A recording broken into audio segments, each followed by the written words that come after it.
देखिए दोस्तों, आज हम लोग पढ़ेंगे भारत के अपवाह तंत्र। क्या पढ़ेंगे? भारत के अपवाह तंत्र। कहता है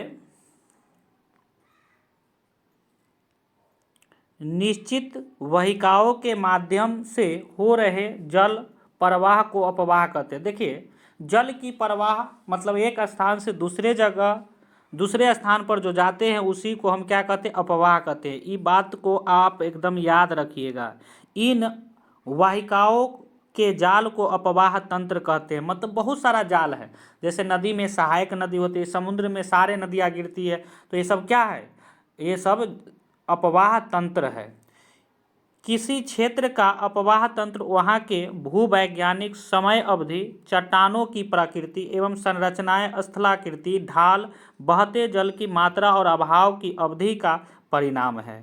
एक नदी विशिष्ट क्षेत्र से अपना जल बहाकर लाती है, जिसे जल ग्रहण क्षेत्र कहा जाता है।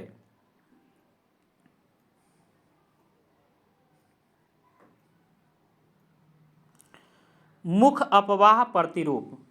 तो मुख्य अपवाह प्रतिरूप, जो अपवाह प्रतिरूप पेड़ की शाखाओं के अनुरूप हो। मतलब पेड़ में देखते हैं बहुत सारे शाखा रहते हैं, वृक्षाकार प्रतिरूप कहा जाता है। जैसे उत्तरी मैदान की नदियाँ,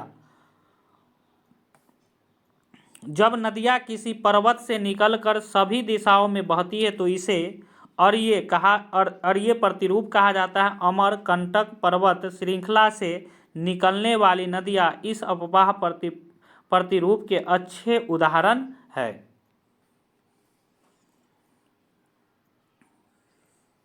जब नदियाँ एक दूसरे के समांतर हो तथा सहायक नदियाँ उनके समकोण मिलती हो तो ऐसे प्रतिरूप को जालीनुमा अपवाह प्रतिरूप कहते हैं।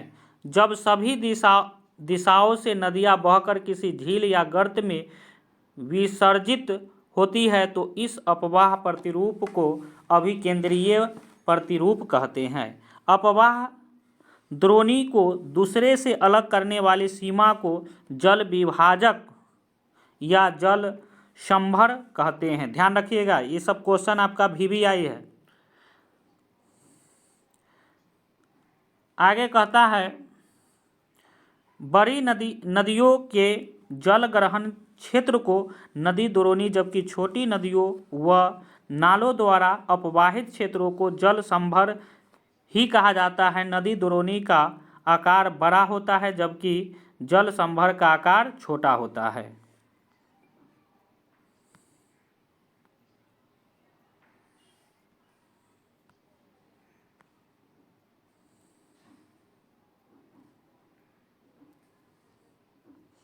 आगे कहता है कुल अपवाह क्षेत्र का लगभग 77%, कितना प्रतिशत? 77% भाग, जिसमें से गंगा, ब्रह्मपुत्र, गोदावरी, महानदी, कृष्णा आदि नदियाँ सम्मिलित है, बंगाल की खाड़ी में जल विसर्जित करती है। जबकि 23% क्षेत्र, जिसमें सिंधु, नर्मदा, ताप्ती, माही, पेरियार आदि नदियाँ है, अपना जल अरब सागर में गिराती है। ध्यान रखिएगा, सिंधु, नर्मदा, ताप्ती, माही, पेरियार आदि नदियाँ अपना जल कहाँ गिराती है? अरब सागर में गिराती है। लेकिन गंगा, ब्रह्मपुत्र, गोदावरी, महानदी, कृष्णा आदि नदियाँ बंगाल की खाड़ी में। जल संभर क्षेत्र के आकार के आधार पर भारतीय अपवाह द्रोणियों को 3 भागों में बांटा गया है। 3 भाग कौन कौन है? तो 3 भाग आपका है प्रमुख नदी द्रोणी, दूसरा है माध्यम नदी द्रोणी और तीसरा है लघु नदी द्रोणी। तो प्रमुख मतलब मुख्य, जिनका अपवाह क्षेत्र कितना? 20,000, याद रखिएगा 20,000 वर्ग किलोमीटर से अधिक है। इनमें 14 नदी द्रोणियाँ शामिल है, जैसे गंगा, गोदावरी, कृष्णा, ब्रह्मपुत्र, ताप्ती, नर्मदा, माही, पेन्नार, साबरमती, बराक। ये सब नदी जो है प्रमुख नदी द्रोणी है। माध्यम, जिनका अपवाह क्षेत्र 2,000 से 20,000 वर्ग किलोमीटर है, इसमें 44 नदी द्रोणी, ये याद रखिएगा 44, इसमें 14, इसमें 44, कलिंदी, पेरियार, मेघना आदि। उसके बाद है लघु नदी द्रोणी, जिनका अपवाह क्षेत्र 2000 वर्ग किलोमीटर से कम है, जिनमें न्यून वर्षा के क्षेत्र में बहने वाली बहुत सी नदियां शामिल हैं। कोसी नदी जिसे बिहार का शोक कहा जाता है, महाभिवियाई है। कोसी नदी को बिहार का शोक कहा जाता है, महाभिवियाई है। और इसी प्रकार से बंगाल का शोक नदी दामोदर नदी को कहा जाता है, ध्यान रखिएगा। अपना मार्ग बदलने के लिए प्रसिद्ध है, कुख्यात यहाँ लिखता है लेकिन प्रसिद्ध है, मतलब मार्गे बदल है। 2008 में इतनी भीषण बाढ़ आई थी यहाँ कि अपना मार्ग ही बदल लिया था। सैकड़ों हजारों घर इस नदी में तबाह हो गए, उनका पुनर्वास अब हो रहा है। कहता है यह नदी पर्वतों के ऊपरी क्षेत्रों से भारी मात्रा में अवसाद लाकर मैदानी भाग में जमा कर देती है। इससे नदी मार्ग अवरुद्ध हो जाता है, वह परिणाम स्वरूप नदी अपना मार्ग बदल लेती है। अपवाह शब्द एक क्षेत्र के नदी तंत्र की व्याख्या करता है।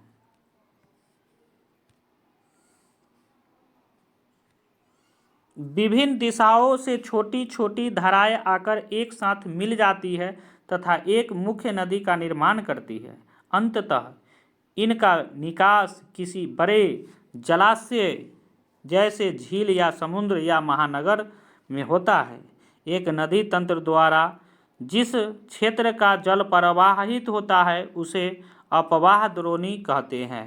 कोई भी ऊंचा क्षेत्र जैसे पर्वत या उच्च भूमि दो पड़ोसी अपवाह द्रोणियों को एक दूसरे से अलग करती है। इस प्रकार की उच्च भूमि जल विभाजक कहते हैं। विश्व की सबसे बड़ी अपवाह द्रोणी, याद रखिएगा सभी मेरे प्यारे दोस्तों, याद रखिएगा अमेजन। इतना बार घेर दिए हैं एकदम, ये सब क्वेश्चन जो है इतनी भी आई है, बहुत सारे कॉम्पिटिटिव बिहार बीपीएससी टीचर के लिए तो भी आई है। भारत में अपवाह तंत्र, भारत के अपवाह तंत्र का नियंत्रण मुख्यतः भौगोलिक आकृतियों के द्वारा होता है। इस आधार पर भारतीय नदियों को दो प्रमुख वर्गों में विभाजित किया गया है, एक में हिमालय की नदियाँ, दो में प्रायद्वीपीय नदियाँ। अब रही बात हिमालय की नदियाँ, तो हिमालय के नदियाँ देखिए, हिमालय के नदियाँ में है कि भारत के दो प्रमुख भौगोलिक क्षेत्रों से उत्पन्न होने के कारण हिमालय तथा प्रायद्वीपीय नदियाँ एक दूसरे से भिन्न हैं। हिमालय के अधिकतर नदियाँ 12मासी मतलब सालों भर नदियाँ होती है। यहाँ पर नदियाँ नहीं, 12 मास जो है पानी उसमें बहती है। इसमें वर्ष भर पानी रहता है क्योंकि इन्हें वर्षा के अतिरिक्त ऊंचे पर्वत से पिघलने वाले हिम द्वारा भी जल प्राप्त होता है।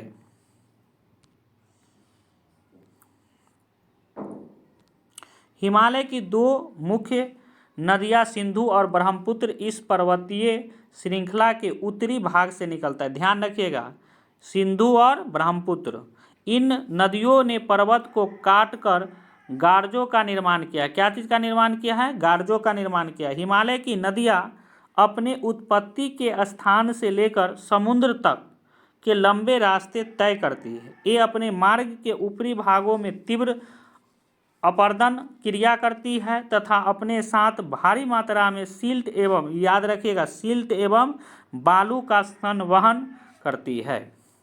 मध्य एवं निचले भागों में ये नदियाँ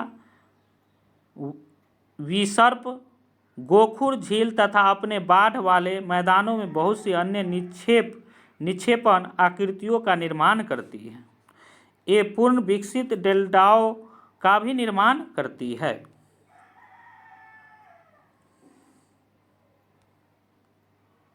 ये पूर्ण विकसित डेल्टा का भी निर्माण करती है। अधिकतर प्रायद्वीपीय नदियाँ मौसमी होती है। कैसा होता है? मौसमी होती है, क्योंकि इनका प्रवाह वर्षा के समय ही होता है, सिर्फ ओनली फॉर।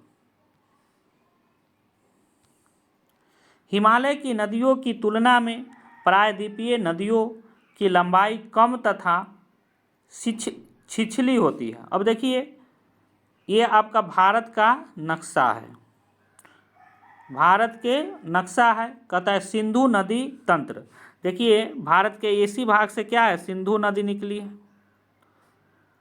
सिंधु नदी निकली और सिंधु नदी भारत से निकल कर देखिए पाकिस्तान में प्रवेश कर गई है। कहता है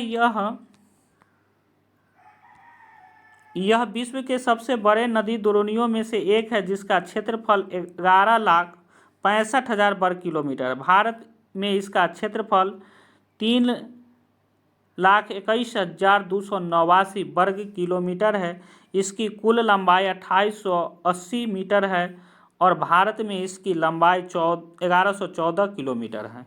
भारत में यह हिमालय की नदियों में सबसे पश्चिमी है। इसका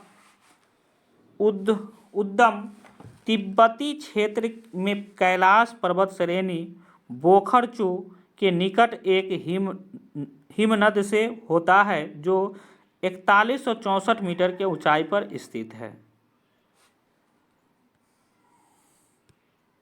तिब्बत में इसे सिंगी खम्बान अथवा शेर मुख कहते हैं। लद्दाख और जास्कर श्रेणियों के बीच से उत्तर पश्चिमी दिशा में बहती हुई यह लद्दाख और गिलगित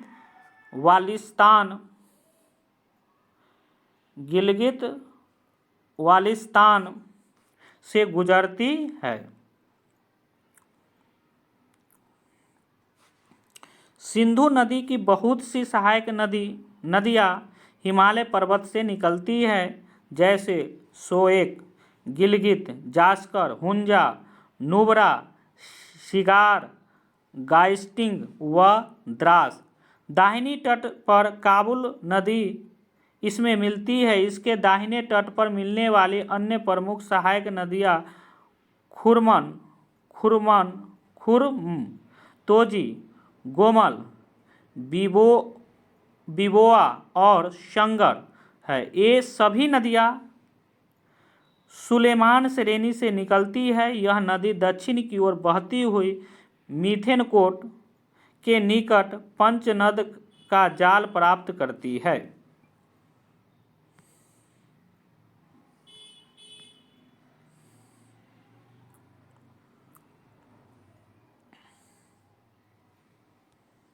कहता है पंचनद का नाम पंजाब के 5 मुख्य नदियों सतलुज, ब्यास, रावी, चिनाब और झेलम को दिया गया है। अंत में सिंधु नदी कराची के पूर्व में अरब सागर में जा गिरती है। भारत में सिंधु लद्दाख, जम्मू कश्मीर, केंद्र शासित प्रदेश में बहती है। झेलम जो सिंधु नदी की महत्वपूर्ण सहायक नदी है, कश्मीर घाटी के दक्षिण पूर्वी भाग में पीर पंजाल गिरिपद में स्थित बेरीनाग झरने से निकलती है। पाकिस्तान के में झुंग के निकट यह चिनाब नदी से मिलती है। चिनाब सिंधु की सबसे बड़ी सहायक नदी है। यह चंद्रा और भागा 2 सरिताओं के मिलने से बनती है। ये सरिताएं हिमाचल प्रदेश में केलोंग के निकट टांडी में आपस में मिलती है। इसलिए इसे चंद्रभागा के नाम से भी जाना जाता है। पाकिस्तान में प्रवेश करने से पहले यह नदी 1180 किलोमीटर बहती है। रावी सिंधु एक अन्य महत्वपूर्ण सहायक नदी है। यह हिमाचल प्रदेश की कुल्लू पहाड़ियों में रोहतांग दर्रे के पश्चिम से निकलती है और राज्य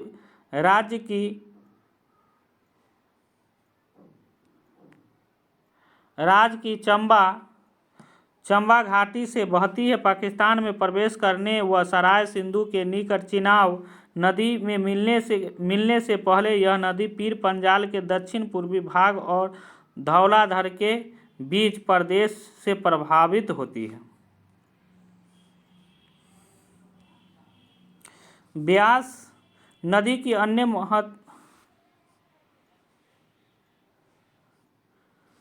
ब्यास सिंधु की अन्य महत्वपूर्ण सहायक नदी है जो समुद्र तल से 4000 मीटर से अधिक ऊंचाई पर रोहतांग दर्रे के निकट ब्यास कुंड से निकलती है। यह नदी कुल्लू घाटी से गुजरती है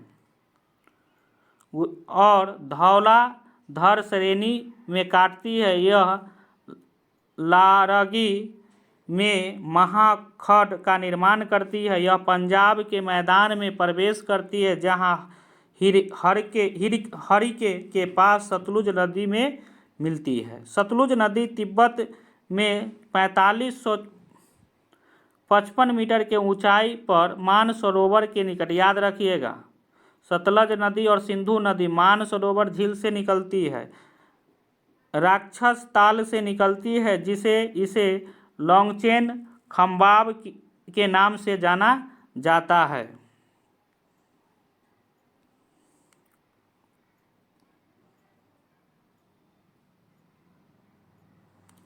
भारत में प्रवेश करने से पहले यह लगभग 400 किलोमीटर तक सिंधु नदी के समांतर बहती है और रोपर में एक महाखंड से निकलती है। यह हिमालय पर्वत श्रेणी के शिवकिला से बहती हुई पंजाब के मैदान में प्रवेश करती है। यह एक पूर्ववर्ती नदी है। यह एक अत्यंत महत्वपूर्ण सहायक नदी है, क्योंकि यह भाखड़ा नागल परियोजना के नहर तंत्र का पोषण करती है।